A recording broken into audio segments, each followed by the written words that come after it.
they don't feel bound by colonialism and experiences of colonial struggles in the same way as people of my generation. And because they've traveled, they are global in terms of their experiences. Sometimes, you may find them setting their characters in America, in Britain, Thailand, all over the world, because it's their world. Okay. But sometimes what they miss, what they gain by assuming a kind of global space, sometimes they lose by not seeing the consequences of imperialism. They do not see how much the post-colonial world is still a consequence of imperial histories. Yeah. I'm a believer in technology, although I can't keep up with technology, but human progress is really technology coming and so revolutionizing how we do things, how we relate to each other, how we relate to our space, and so on. So the internet is doing a number of things. I'm not sure what it's doing to novelists and so on, but to the ability of any individual to express himself or herself, they can do that. Anybody can write a blog. They don't have to wait the way you used to wait for a publisher to recognize you and be able to agree to publish your own work and so on. Now you can do it either self-publishing or publishing online sometimes, and I think that opens a certain space that was not available to writers of my generation. Even the language of the internet, like what do you call chat rooms, right? Friends. I have a friend, and you find out which friend. Oh, I was talking to my friend. Which friend? But they're talking about Facebook friends. Become very real. Think of what now it's called social media. For it's social media which has spread like anything in the whole world and is affecting. But actually, that's rumor. Yeah, that's what we used to call, at time we used to call bush telegraph. Only now it has a space. So call it cyber rumor. Right? Yeah.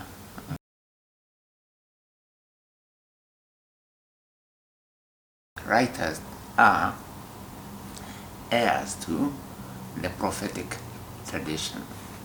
When the prophets of whatever religion lived in the desert, they were persecuted, they were killed, they were exiled, right? Why? Because of the word.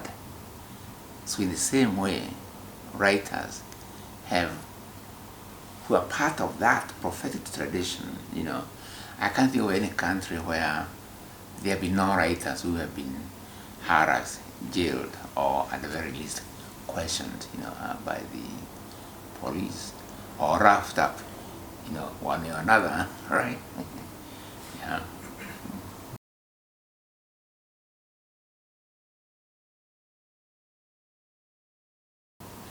I really want to talk about decolonization process. I'm very interested in decolonization because of my book, which I published in 1984, called Decolonizing the Mind. And what I have found is that decolonizing the mind as a concept, which was rarely spoken in 1984, has now become this decolonial aesthetics, decolonial studies all over the world, and in South Africa it's become a potent political force today. I was in South Africa, I think, a few weeks ago, and everywhere they were very keen they wanted me to talk about decolonization of institutions, instruments of knowledge, the assimilation of knowledge, and so on.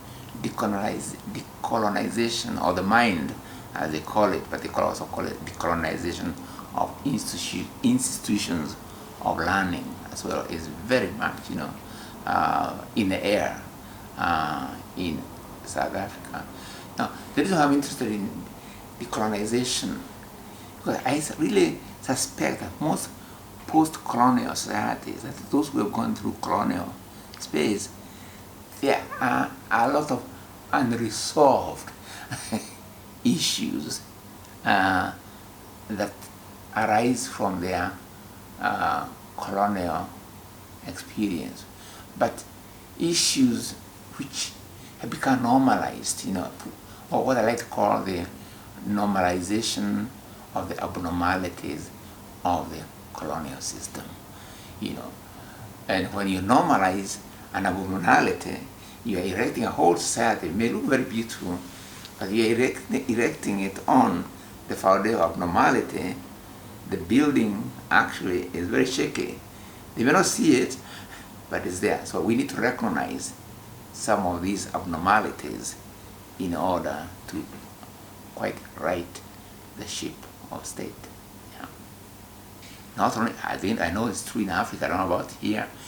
People, intellectuals, even the most brilliant, can do things, but they seek for validation from Europe. It's as if someone approved out there, it sounds as if it's more right. Yeah. And yet it's they in their minds who produced it, arising from their own situation, but they are seeking validation elsewhere.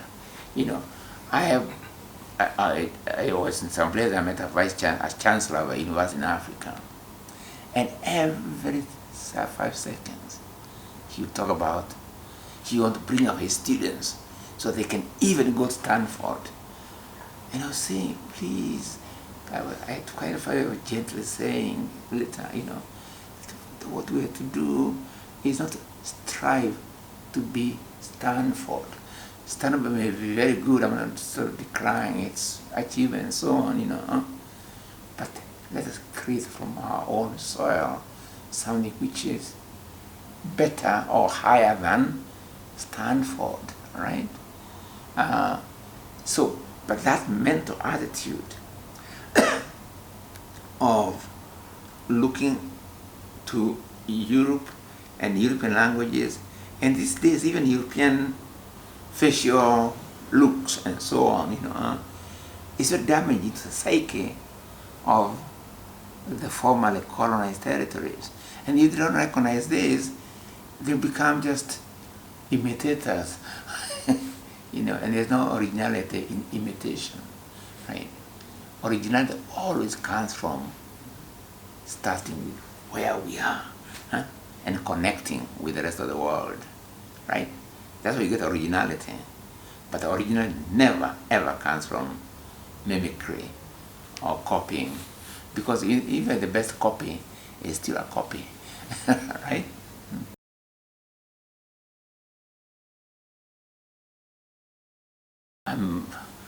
I've come here to pass on a very simple message which I've been saying everywhere I go.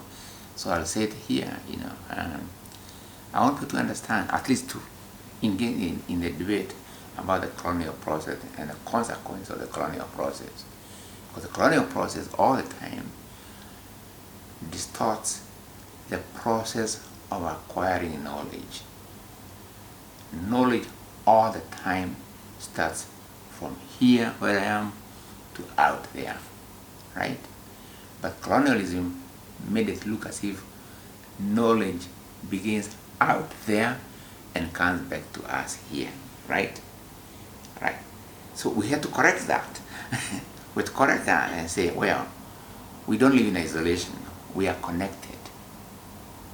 So even from where we are, we can connect to the outer reaches of the globe. But equally well, knowing where we are, we can also learn from whatever there is in the globe. But the question of where we start, where we are, is absolutely crucial.